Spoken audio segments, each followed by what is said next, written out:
Welcome back to another episode of the Startup Junkies podcast. Before we begin, if you could like, subscribe, and share, however and wherever you are consuming this podcast, that would help us out a lot. So, my name is Matthew Ward, and I'm on the Startup Junkie team.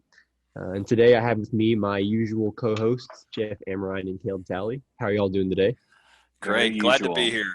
Good, good. And the Hogs got a win at this time of the recording, so that's always nice. We've proven we're stronger than toothpaste, I think. Am I right? For sure, So for far. sure. So today we have with us our special guest, Jessica Fialkovich, who is a business exit expert, small business advocate, and award-winning business owner. Her mission is to help small business owners leave their legacy and sell their businesses successfully, no matter the size. She has overseen over $250 million in transactions, worked with over 700 business owners, and was involved with over 350 deals. So we are very fortunate to have her on. And Jessica, welcome to the show. Thank you guys so much. I'm excited to be here. To really kick it off, I'd be curious to hear about what led you into entrepreneurship, because it seems like you've done multiple startups. Yeah. So I think I've done 5 now, but originally I got my first start into entrepreneurship when I was 24, and I was working for a corporate company. The year was 2009, and we were financed by Lehman Brothers and a German bank that just happened to get nationalized at the same time as the recession kicking in.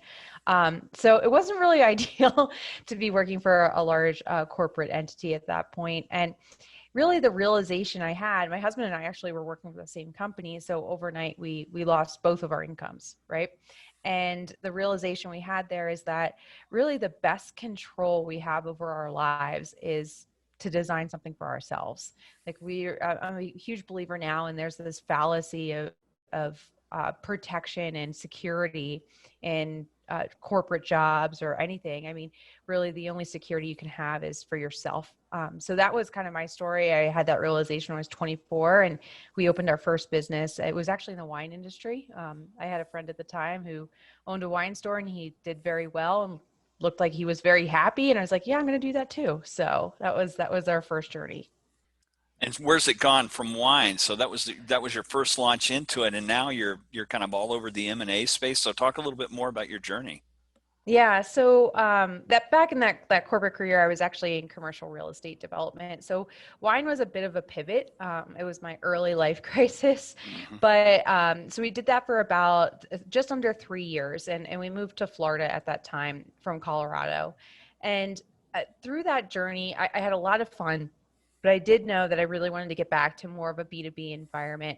And I also knew I wanted to get back to Colorado. So in 2012, we decided to sell that company. And through the business sale, I learned a lot. I mean, I knew nothing about selling businesses. I had never even heard of it before. I didn't know what a business broker was. I just knew I needed some money out of this company so I could move back to Colorado and start something new. And I was really exposed to what does the M&A world look like, especially for small to mid-sized companies. So when we moved back to Colorado, I actually started acquiring business brokerage firms. So we started with one company, and we rolled more and more together. And that's been my primary business since then. I mean, we've done some other things. My sister and I bought a virtual assistant company together, which she now runs. I started a wine education business and sold that off to a friend. I still consult with him and sit on his board. So I've done a few other things, but really that first business sale really piqued my interest in what does the M&A world look like for small and mid-sized businesses. And I felt like there was where I could make the biggest impact as an entrepreneur. Caleb, over to you, buddy. Yeah, so I was going to ask, so you are, the company you're with now is Transworld, correct? Correct, yes. And then you've kind of gone off and launched Exit Factor. So tell me about that, from your experience from going from Transworld to spinning off, a new project. Yeah, so they're both my husband and I both run them together, but primarily he runs Transworld now, which is the deal team. So Transworld Business Advisors, we're part of a franchise. We own franchise offices for the whole state of Colorado. We also own one in Dallas, Texas, and then Las Vegas, Nevada. And on that side, we're brokering deals. So if somebody wants to sell their business, they're coming to us. It's kind of like a real estate agent for businesses, right? So we're taking them to, we're doing evaluation, taking them to market, finding the right buyer, and putting the deal together. What we found through that process is that 9 out of 10 business owners come to us and have a deadline to sell. So they might, something happens in their personal life and like, this is great, but I need to move and I need the business sold in 6 months, or 12 months is about the average time we get. And what I notice is that when business owners don't do any preparation or think about this transaction ahead of time, it reduces the purchase price that they get for the business or the sale price that they get. And it also decreases the likelihood that the business will sell. So unlike houses, not every business that's listed for sale actually does sell. So we developed Exit Factor, which delivers a few different consulting and programs. Our primary one is a program called Prep to Sell. And it's educating business owners on how do you get your business ready for sale. So it's going to sell for the highest value to you, and it's going to have the highest likelihood it's going to sell. And we work with business owners either in a group coaching or one-to-one arena. Some are just 6 months out, and then we have some business owners that are working on just designing their business that it could be sold at any time for any reason. So it was really a prep process for the clients that we saw to help deliver them more value and more money in their pockets when they were done. What are some of the common sort of gaps or mistakes that you'll see a small business owner make when they're thinking about selling and they're unprepared? What are some of those major areas that you have to help them with typically? Yeah, we kind of break it into a few areas. First is just understanding the process. So a lot of business owners of all sizes come into the deal world and they don't know what to expect because they don't know how it works. So the first step is just educating them in the process. Like, how do business sales work? How are businesses valued? Because, I found that not everything you read on the internet is true. And it comes same comes to valuation. So we have a lot of business owners that just don't understand valuation or have over or even undervalued their companies. So we start there. The second is we eliminate what we call deal killers. So even once we get businesses under contract, about half of them will die during that process. And these deal killers can be things like books and records aren't cleaned up. They don't have like good financial records. Little things like, remembering to file your renewal with the Secretary of State every year. That's like a legal deal killer. Yeah. And it's something we all kind of forget about, but it's important and it happens. Yeah. So once we get through the deal killers, then we look at like, how do we increase value? And as some areas where business owners makes mistakes, to like your question there, Jeff, of limiting their value, is making the business too much about themselves, right? And not focusing on the team and the company. And that really limits the valuation and what the business can be sold for in the future. So we work on that too. Yeah, I mean, it's interesting. It's a good measure there. And some people think that it's just a sign of laziness, but I always viewed leadership as being working yourself out of a job to where it's a self-propelled machine where you don't have to be there and it still works. And to a large extent, we tested that over the course of the last year, because I was the only place that these guys saw me a lot of times was through a Zoom cast. I mean, and they were making it all happen, even whether they were together in the office or whether we were all remote. So working yourself out of a job, that's really good advice. And a lot of people don't get that, because I think that it's so much about their identity. It becomes almost like a cult of personality thing, and they don't build that next echelon of leadership so that they can leave if they want. Follow-on question for you in that regard. How many times are your clients multi-generational family businesses where maybe they get to the point that they always thought they would hand it off to a son or a daughter, and maybe that didn't work out, and they, how often is that kind of the case?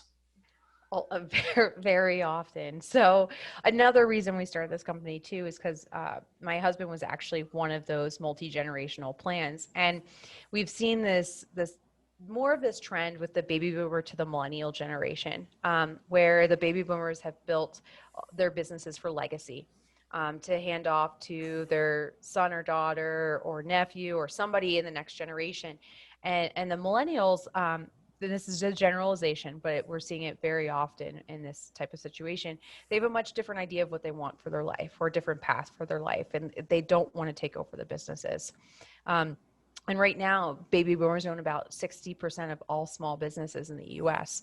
So if you think about it, we're approaching retirement age for them. They own the majority of the businesses, and the majority of their kids don't want their businesses. So we're seeing that happen very often. And we even see some deals, like we just did one where it did pass to the second generation, but three or 4 years in, they realized very quickly they didn't want it. So we were transitioning the business after that as well. So I think when we track our stats pretty regularly, and I think about 45% of our deals are those baby boomers, and I'd say most of them had thought someone for the next generation was going to take it on, but it didn't pan out for them. I saw a stat somewhere that said that the failure rate between first generation and second generation was somewhere like 45%. It was a very high number, that handoff seldom works, and that from second generation to third generation, it was even much higher. So, Yeah. I think that what you do, getting an original founder kind of positioned and prepared and set up to where they can actually extract value, that a lot of people might be counting on that being their retirement once they're done working. So it's pretty valuable what you do, I think. No, I appreciate it. Yeah. And it can be their retirement. I think too, even going back to that multi-generation, like what we try and, help our clients understand, because there is some emotion around this when they thought it was going to be a legacy business, but their legacy can continue, because if you can extract finances, you can extract money out of a sale, you can then fund what's going to be the next legacy project for your family and the next generation. So it's very important. That's why we got into it, because it's not something that's talked about very often either. And I don't think it's something that's well thought out, which is why we developed the exit factor side of the business as well. How often are you seeing companies sell in order to, pursue a different project, or, liquidate one company because they're a shiny object person and they're pursuing that next idea that they had? That is, and it's really funny. Like what I love about our business. So like I was a psychology minor in college, and I get to use psychology a lot in what I do. And we'd study demographics a lot. So Gen X and millennials, they mostly sell for shiny object syndrome. They actually, there's a whole segment of the business now that are basically business fix and flippers. So they'll get into something, they'll buy a business, they'll put their unique spin on it. And they're usually searching for deals where they can use like their one best skill to scale and grow it very quickly. And then they'll fix it up, they'll flip it and sell it in a short period, usually 2 to 3 years. And then they're on to the next project. So one of the stats we've been following is baby boomers on average will have owned 1.2 businesses throughout their business career. Millennials, they're projecting 8 businesses throughout their career. So much more movement as we move to the younger demographics. It's still picking up steam, but it's definitely a trend that's increasing, this shiny object syndrome, fix and flippers in the business world. I don't know, maybe there'll be a TV show on soon about fix and flipping businesses, not just houses. There's some of us boomers that were statistical outliers, or maybe just had really short attention span, that, Startup Junkie is my 9th business that I would claim. So you're leading the example for the millennial generation. Exactly. Yeah. I think I might have been the bad example, that a lot of others have followed. But anyway, I survived to tell the tale, I guess. There you go. So Jessica, with everything that you have going on in the next 3 to 5 years, do you have some sort of vision or picture of what success looks like for you, or is it more of an ongoing thing? It's more of an ongoing thing. I think one thing we're kind of focused on as a company, and myself too, is, and you said it in my intro, Matt, is small business advocates. So we're really focused on, and that's the market we work in, right? So we work with business owners up to about 20 million in revenue, but our average client's about 1.5 million. And really what we want to do is we want to advocate for the small business community and educate them around this process, because it's probably one of the biggest asset sales they're going to go through in their entire lifetime. But that said, over the last year, there has been what we've seen is the necessity for dissemination of information and helping business owners get through crises. I mean, we just went through the biggest crisis most business owners will probably face in the last 12 months. So we are launching a nonprofit that's going to educate business owners on what it impacts of government regulation and how do they affect your business, like nonpartisan, but just understand what's going on in the environment. I was amazed. I mean, and business owners have so much going on, us too, but all of our clients, when the PPP loans hit about this time last year, right? And just in a couple of weeks, it was a mad rush of understanding and having resources and things like that. So in addition to my businesses, what I'm trying to do with this nonprofit is make sure that the business owners have access to that information and those resources to know what do they need to know that's going on, down at Capitol Hill, no matter what state they're in, because it does affect their businesses and it affects long-term planning, it affects profitability and all kinds of stuff. So just focused on that small business advocacy and helping where we can and delivering value. Yeah, there's definitely an appetite for that. When they rolled out, PPP last year, we put together some guides and with some of our resource partners and put them online, and we were seeing traffic to the website. We generally just serve Northwest Arkansas. Saw traffic on the website from all over the country, just the spike in people consuming those types of resources, because there was definitely an appetite for some guidance. And during that time frame, we felt a little bit like an emergency room triage specialist, because we all saw the reports, and those of us who've been around for a while said, well, if this is a shutdown, a lot of these businesses don't have the cash or the lines of credit to survive very long. And there was a report that came out maybe from Business Insider that showed that on average they had 29 days of cash on hand, and in some sectors like hospitality and restaurants it was way less than that. And so we were kind of all panicked doing what we do, because you could see that 40 to 50% of all the consumer facing businesses in the country were going to fail if something didn't happen.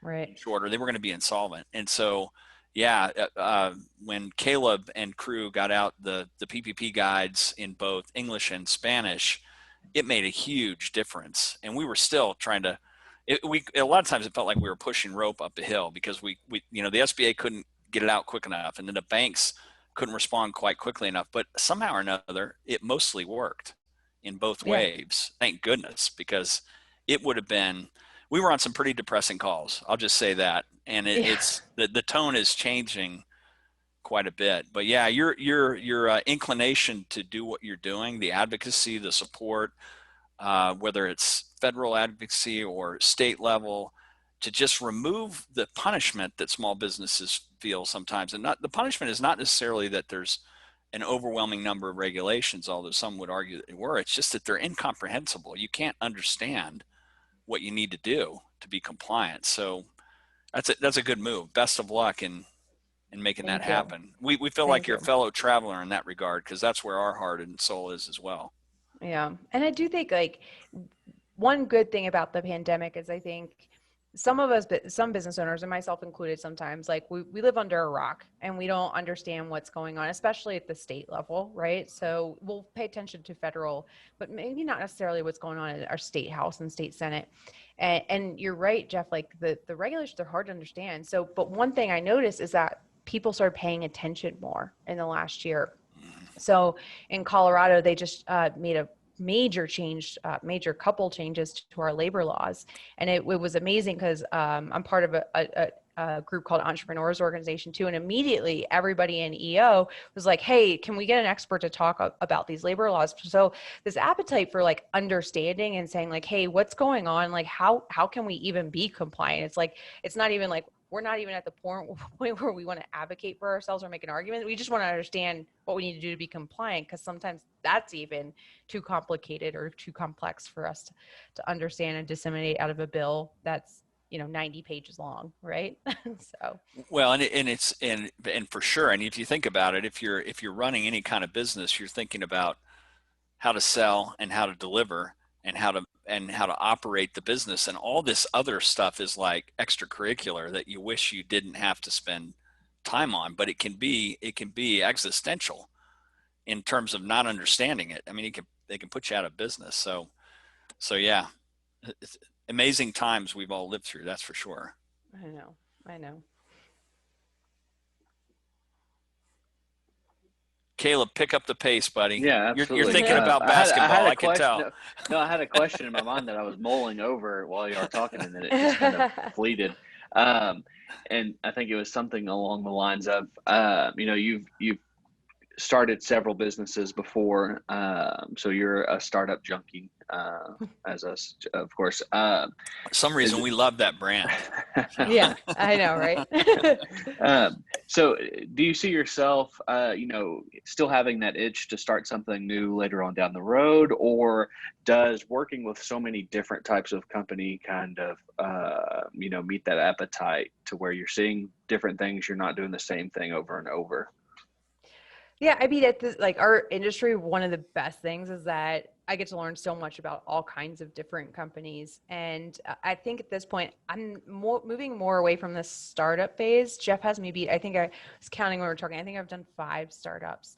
And I'm kind of done there now, but I am interested in buying and investing in businesses. So, we get introduced to obviously a lot of very interesting projects. A lot of my focus of acquisitions will still stay around M&A and serving small business owners and small business M&A. But we do get the opportunity at times to, take a look at a few deals outside of our purview and work with different buyers that we've worked with too. Like I mentioned, like my sister owns a company that I have equity in, and she's running it. So that's really interesting as well, is to be able to take a look at these deals, find something that's interesting, that interests me, and partner with someone else who's going to run that company as I'm able to sit back as a strategic investor. So that's kind of where I'm at now. Who knows? But I mean, like the whole startup thing, once you have it in your blood, as you guys know, it's hard to get rid of. So I can sit here and say, like, I'm never going to start another company again, but I'm still pretty young, and I don't think I can say that with all certainty. So you never know what happens down the road. To give you a little bit of contrast on that. So that's the point in the game where I am too, after being an operator for a bunch of years. And the way people say, well, what's the difference between being kind of a semi-active or passive investor with a big portfolio versus being an operator? And I said, well, when I was an entrepreneur and an operator, it was like having kids.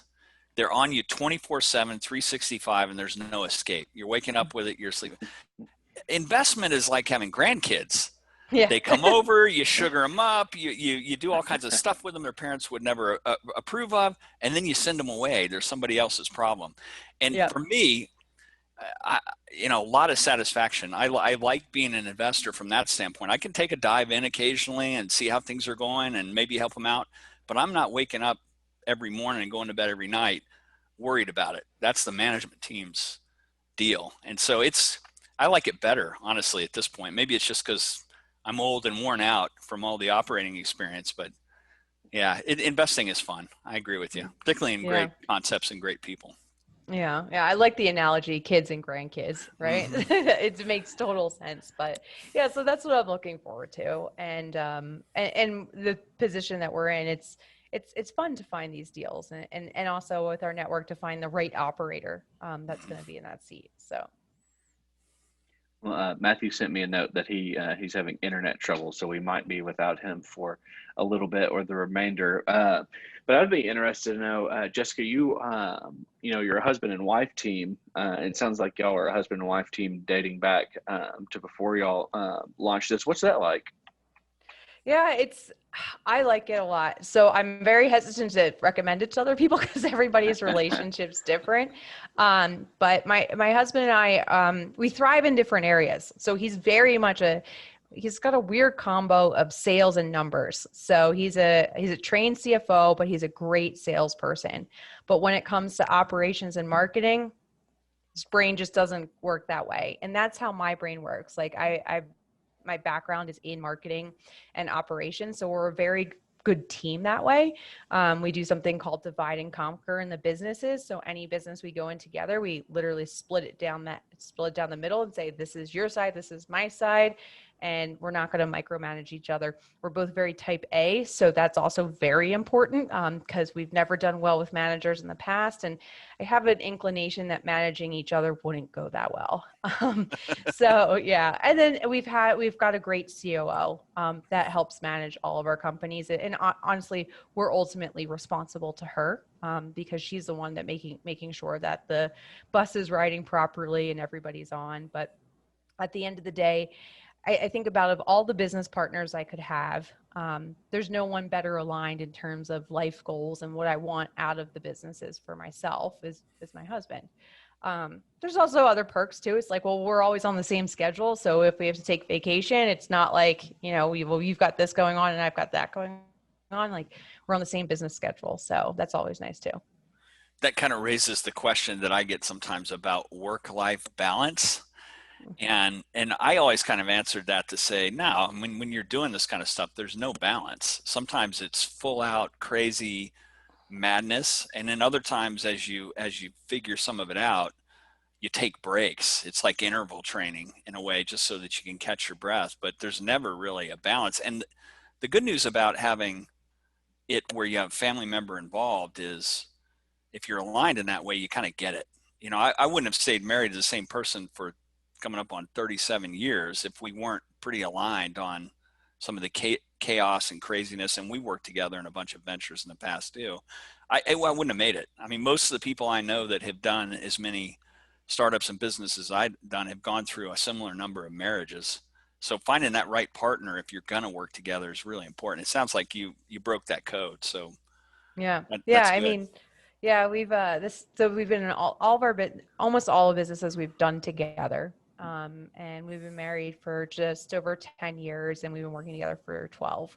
So, but I agree with you, Jeff. It's about alignment. And I like your take on balance too, especially in the women entrepreneurs field. I get lots of questions about work-life balance and I'm like, it doesn't exist. You find this like harmony where everything kind of works together. But, I mean, to be honest, like in the last year, like I haven't had any balance, right? It's been nonstop go. I mean, between the pandemic and actually the M&A market's as busy as it ever has been. So it's been a crazy year, right?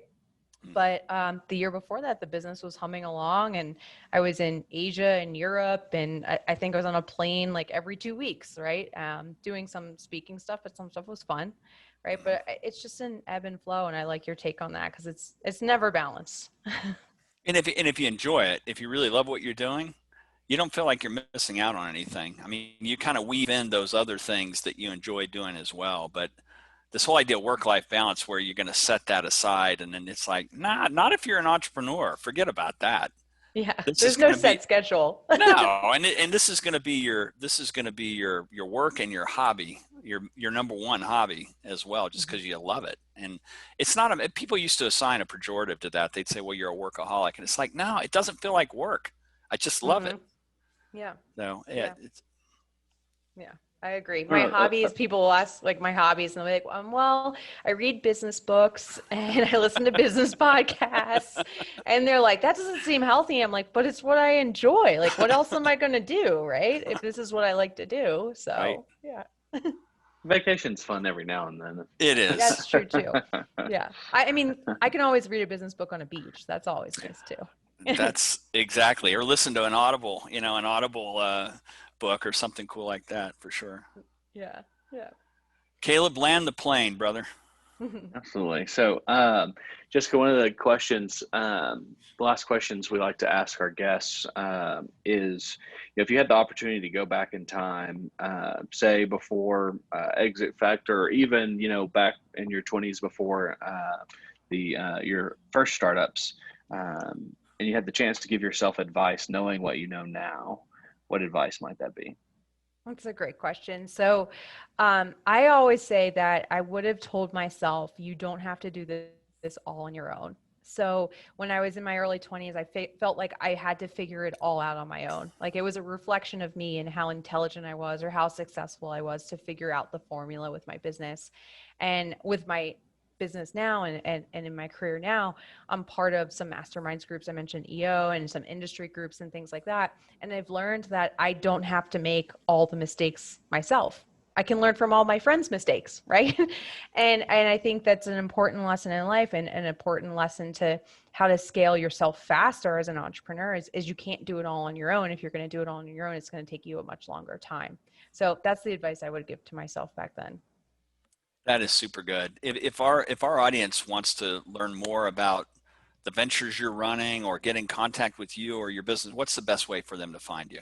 Yeah, they can find me. I'm on all social channels. I'm most active on LinkedIn and Instagram at Jessica Fialkovich.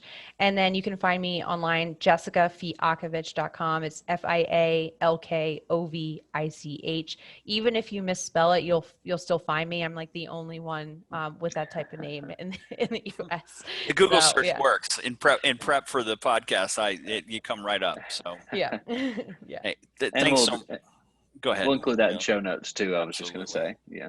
Awesome. Jessica, Thanks thanks so much for coming on. I mean, we really enjoyed talking with you, and we feel like you're a kindred spirit in that the heart that you have for small business and startups. So thanks again for coming on, and best of luck with the rest of the journey. Thank you so much. It was great talking to all three of you, and I really appreciate you having me on the show. Absolutely. Take care. Thanks. See ya.